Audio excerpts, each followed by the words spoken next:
عمرك حسيت إن أنت بتضحك ومن جواك مش مبسوط؟ عمرك قُلت أنا تمام وأنت أصلًا مش تمام خالص؟ عمرك لبست شخصية غيرك علشان تبان أقوى، أغنى، أنجح، أهدى؟ سؤال النهارده مش بسيط، إحنا بقينا بنمثل والّا الحياة اللي فرضت علينا الدور اللي إحنا بنلعبه ده؟ كلنا عندنا قناع، قناع في الشغل، قناع صحاب، قناع في أوقات في البيت. المشكلة مش إن أنت عندك قناع، المشكلة إن أنت ممكن تنسى أصلًا تلبس وشك الحقيقي.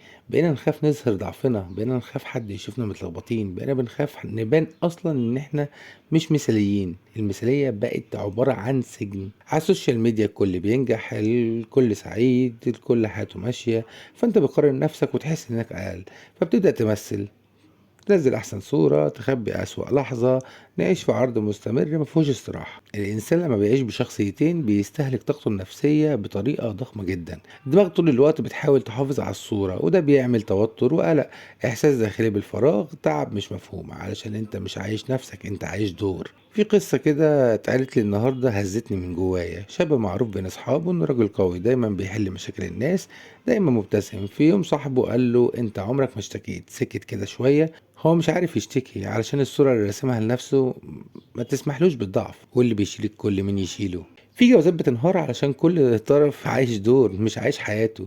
أب بيبان قاسي عشان يبان قوي، أم بيبان صلبة عشان محدش يشوف تعبها، أبناء بيخبوا مشاعرهم عشان ما يكونوش عبء. ونرجع نسأل إحنا بنمثل ليه؟ أجمل لحظة في حياة الإنسان لما يبقى صادق مع نفسه ومع الناس ومع ربنا. ربنا عارف حقيقتك، أنت مش محتاج منها صورة، مش محتاج إن أنت تغير من حقيقتك.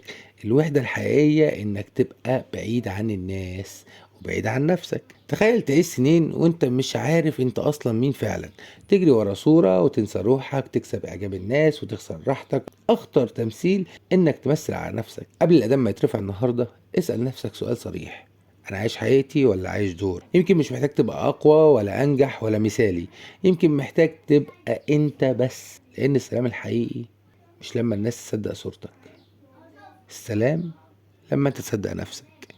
ده كان قبل الاذان، اشوفك في لحظة اقرب.